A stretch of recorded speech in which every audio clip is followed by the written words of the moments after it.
udah bareng Kak Reva di sini. Ya seperti yang teman-teman tahu, Kak Reva ini dapat julukan sebagai anak pupdog abadi. Aduh. Itu apakah sampai sekarang kesibukannya masih sama atau itu cuma gelar yang di masa lalu gitu? Gimana nih Kak Reva? Oke, sebenarnya dari masa lalu sampai sekarang pun masih sama ya.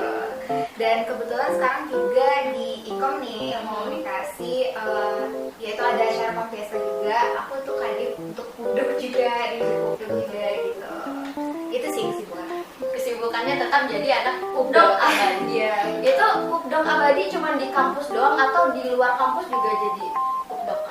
Nah, kebetulan sekarang juga lagi di divisi pupdog untuk kegiatan kepanitiaan di luar dari Ikom juga nih gitu. Kebetulan, secara kebetulan. Berarti emang pupdog ini udah berdarah daging ya di diri kakak sendiri. Nah itu awalnya kenapa bisa sih kak kakak dapat gelar pupdog abadi? Oke, jadi awal mulanya nih sebenarnya dari SMA udah punya ketertarikan dengan bidang publikasi dan dokumentasi ini. Kebetulan dulu juga waktu SMA aku tuh di SMA 3 Batam. Jadi kita tuh ada semacam klub atau ekskulnya yang namanya Smantri Kreatif Team nih. Nah di sana aku mulai mengenal yang namanya kamera. Terus juga kebetulan abang aku fotografer. Iya, jadi udah ada alatnya nih. Tinggal gimana cara aku memaksimalkan alatnya gitu. Ya udah. Dan kebetulan di sekolah juga diberdayakan gitu kan. Ya dari sana sih awal mulanya. Terus rajin-rajin dokumentasiin kegiatan di sekolah. Itu awal mulanya. Oke berarti ini alat-alat yang udah ada di depan ini adalah saksi pupdog abadi seorang Kak Reva ya teman-teman. Betul. Kalau boleh tahu sebagai anak pupdog itu kerjanya tuh ngapain aja sih Kak Reva? Jadi sebenarnya pupdog ini tuh mungkin orang selalu mikir oh kamera. Padahal nggak itu doang gitu. Banyak hal-hal di dalam pupdog itu. Bahkan sesimpel menulis copywriting itu juga bagian dari pupdog gitu. Kayak caption, terus juga desain, terus videografi, terus juga fotografi gitu. Karena mungkin caption di sini gunanya untuk bagian dari publikasinya ya Kak. Kita mempromosikan gitu. Terus selain alat-alat yang ada di depan nih, kakak biasanya pakai alat apa aja? Terus aplikasi yang mendukung kakak untuk membuat suatu karya yang keren gitu. Oke, jadi sebenarnya kalau aku belum keren-keren banget sih. Tapi kalau dibandingin aku atau teman-teman lain, kakak udah keren sih kak. Gak ada yang tahu ya. Jadi kalau aku pribadi sebenarnya masih tahap belajar juga. Awalnya aku mungkin dokumentasi di fotografi fokusnya awalnya. Pakai kamera aku yang ada di depan ini yaitu Nikon D7000. Jadi aku biasa pakai kamera ini. Terus juga sekarang sejak kuliah juga mulai mendalami bidang desain gitu. Bidang desain yang masih belajar juga sih gitu berkat Pampiasa juga. Dan sejauh ini aku pakai aplikasi-aplikasi simple aja memanfaatkan kayak Canva misalnya. Terus juga kalau ngedit video tuh ada kayak Master, ada VM, banyak ya pilihannya. Jadi itu fleksibel aja kalau dari aku gitu.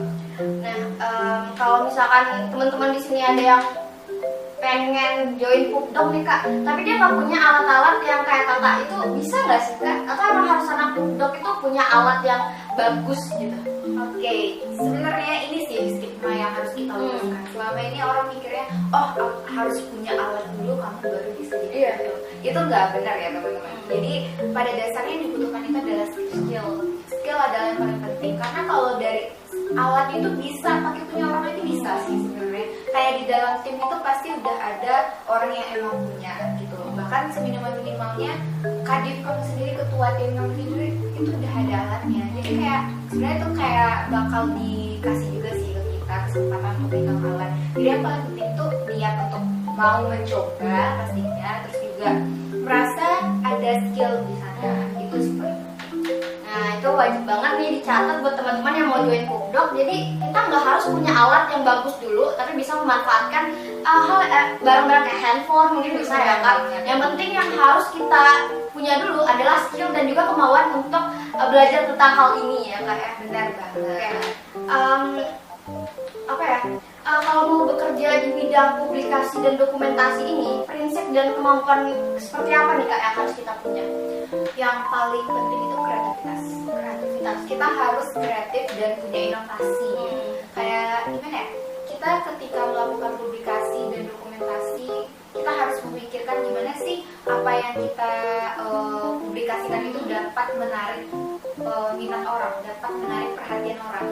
Otomatis kita harus sekreatif mungkin untuk menarik attention publik gitu. Nah, makanya kreativitas dan inovasi itu penting banget dalam diri kita, dan mau mencoba sih juga. Jadi yang penting dari kemampuan yang harus kita punya itu adalah kreatif dan juga inovatif, karena kalau misalkan yang kita sampaikan itu kurang kreatif, orang juga males buat lihat ya kan? Iya. Karena yang dijual dari publikasi dan dokumentasi adalah hasil. Benar banget, karena hasilnya lah yang akan kita perlihatkan gitu.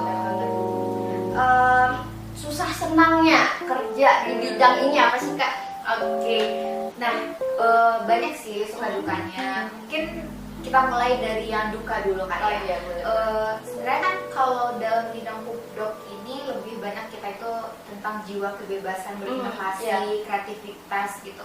Namun ketika kita udah di dalam sebuah divisi, apakah udah ada pekerjaannya nih, kita dituntut kan untuk melakukan sesuatu. Jadi kadang tuh idenya lagi habis gitu.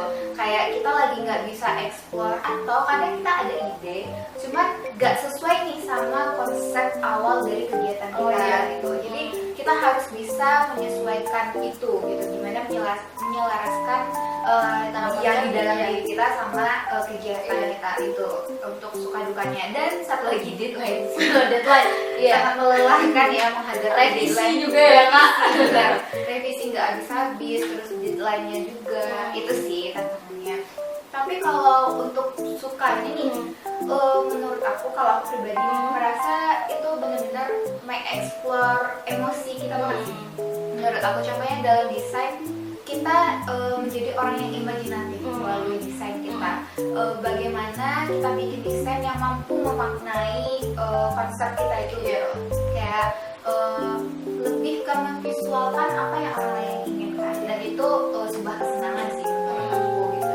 Dan benar-benar melatih skill kreativitas juga, terus banyak yang benar-benar membantu banget sih. Berarti kayak membantu kita untuk berpikir kritis juga ya Kak? Benar. Jadi otaknya jalan mulu nih. Iya. Tadi kan Kakak sempat nyinggung kalau misalkan kerja di pubdoc ini kadang kita kehabisan ide. Nah, itu biasanya Kakak kalau udah mentok nih nggak ada inspirasi, yang Kakak lakuin apa sih? Oke, kalau aku pribadi tuh paling explore sih. Harus berani untuk mencari ide. Jadi kayak boleh kita melihat referensi karya-karya orang lain. Terus juga aku biasanya pakai Pinterest juga. Kan kalau Pinterest cukup banyak ya. Iya, banyak model-model yang bisa kita tiru. Mungkin langsung aja karena pembahasannya juga udah padat ya Kak, langsung aja ke closing statement Kakak. Kalau dari aku sih buat teman-teman, jangan takut ya sama pubdoc gitu. Banyak banget orang yang sebenarnya punya skill, tapi dia nih takut nih, nanti aku jadi budak aja nih, budak organisasi, iya, bener. budak desain. Enggak kok, tenang aja, karena pada dasarnya pubdoc itu kan tim. Kita pasti membagi kerja kita semerata mungkin, sebaik mungkin. Jadi jangan takut sih, karena jatuhnya rugi. Karena dengan adanya divisi pubdoc itu sendiri juga bakal membantu teman-teman untuk meningkatkan skill lagi. Jadi kalau misalnya teman-teman nggak mau diwadahi, ya gimana berkembang gitu sih. Jadi sebenarnya masuk pubdoc itu bukan harus yang ahli ya Kak, tapi dari situ kita juga bisa belajar bareng-bareng. Oke, itu adalah diskusi menarik bareng Kak Eva hari ini. Jadi bagi teman-teman yang tertarik dengan dunia publikasi dan dokumentasi, video ini cocok banget buat kamu. Oke, sekian video diskusi kita kali ini. Makasih buat Kak Eva atas kehadirannya.